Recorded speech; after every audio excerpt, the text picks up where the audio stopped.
guys. I switched things up to the gardens today. Just a short video. Sorry, you gotta listen to the neighbors singing. Leftover Valentine's Day joy. Just a few things I started growing for the pigs. We got the ipple here. This property had no, it's weird, it's been a pig farm for years, but no natural things for the pigs to eat. The first month or two we were here, I planted a ton of cassava, which is this, in case you don't know what it is, which produces a root, starchy, like a potato. I harvested most of it about 4 months ago. This was what was left, just a few pieces that were mixed in with the Napier there, so I didn't know it was here, and it didn't grow too well, but it's enough for a little dinner tonight. If you look, you know, that's what it is. And the first harvest was just ridiculously insane, and this was all free. I got this, planted it, and it was free from a lady that owned a sorry store up the street.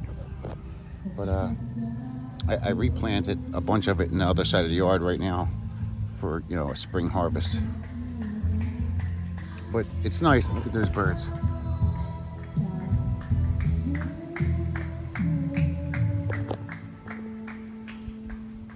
But anyway, this here, the leaves are useful because you can dry them out and make meal out of them for the pigs. The pigs also eat the potatoes, but you do have to process it properly.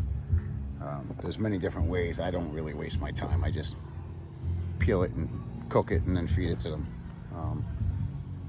Same with the leaves. Occasionally I'll just boil the leaves. I won't sit there and try to dry it out. But there's so much growing here, it's crazy, and the soil has really changed a lot since I've been here. I don't really know what I've done. It's my take on permaculture, but I don't know what I've actually done other than consistently just take care of things. You know, I cut the grass and throw the grass into the dirt. I keep the dirt clean. I don't use any chemicals, and things are just getting better and better and better. These are the coconut trees that I planted when I first moved here. And I planted a lot more cassava after the first harvest. What you do is, listen, you guys know what to do, but you cut these pieces here and you put them back in the ground, and they, again, grow back into more cassava. And here I started planting some sweet potato tops, hoping to get sweet potatoes. I am getting some kind of beetle action. I'm trying not to use pesticides, but it's getting harder and harder. And you know, the whole process of learning the Philippines, it's a learning curve, man. I'm from the States. You know, we all have our different zones in the States, but Pennsylvania. Here, if you ask anybody, they say, oh, you can plant whenever you want, but it's really not true. You can, but you can't. And you know, certain things like the cassava, you can, because it takes almost 10 months to a year for it to mature anyway. But stuff like corn and tomatoes, it's not what they say. You do have to learn when to plant it, where to plant it, and how to take care of it. You know, in the U.S., I could plant tomatoes in the spring, and you know, by June you have tomatoes. August, July, August, you have tomatoes, and they're big. And you stake them up here. They're very small. They don't get big. It's the same with the corn. I can't seem to get a really big plant of corn, and I've paid for the F1 prices, and I've done everything they told me. Just can't get it to do it. But the bananas are doing good over there. I planted 25 banana plants that came from the original cluster over there. I've planted Napier everywhere. Plenty of cassava, just because I'm a potato man, and potatoes here are actually expensive, so between me and the pigs, we like the cassava.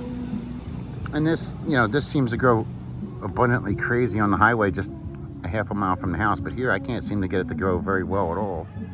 It's called ipple.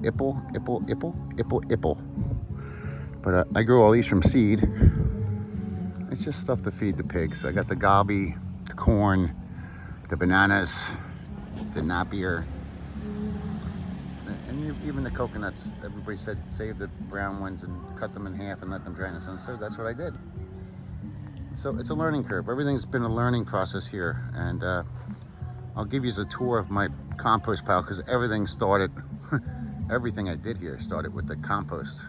Initially it was the chicken manure and then the pig manure and then adding this and adding that. And that's how I made that garden down there. I think it's 30 feet by 30 feet.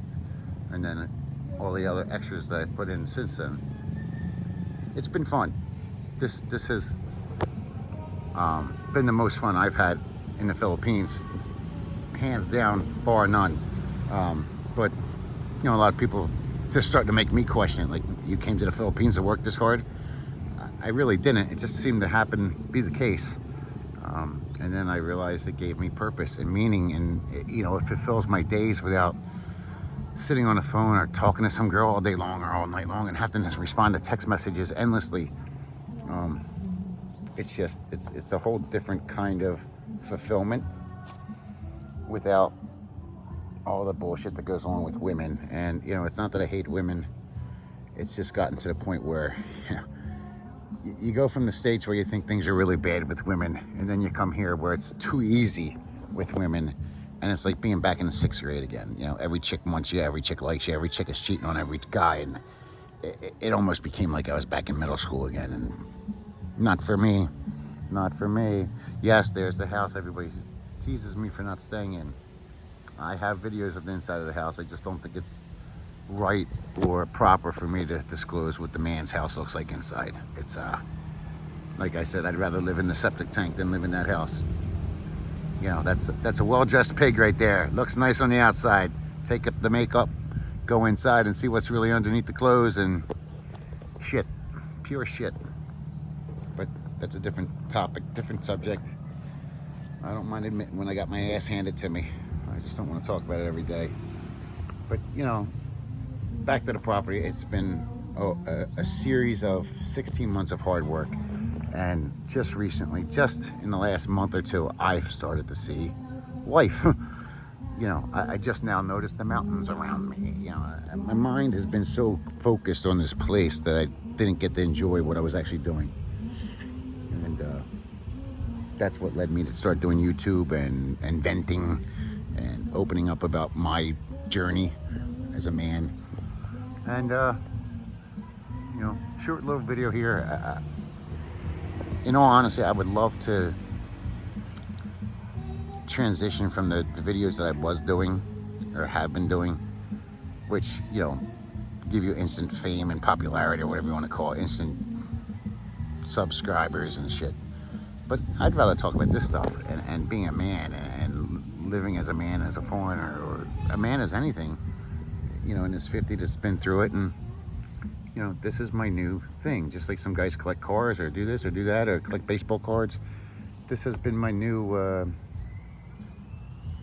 it just takes my time. It's work, and it's fun, and it's rewarding. It's not always the best, it's not always the greatest reward. Sometimes you get nothing, or sometimes you realize it would have been cheaper just go to the market and buy the stuff. But for me, this has been it's just a lot of learning, and I love to learn. So any information from anybody, especially with these Ippo, I can't seem to make them grow as big or as fast as they should, I think. But maybe they just need time. They're only a couple months old. I don't even know if they're worth it for the pigs. Maybe they are, maybe they're not. More information from other people. My 3rd wheelbarrow in 16 months. Stuff rots here so fast, even when you keep it inside, it rots. But comments, suggestions, likes, thumbs up, I appreciate it all. Thanks for your time, guys. Mad Matt in the Philippines here.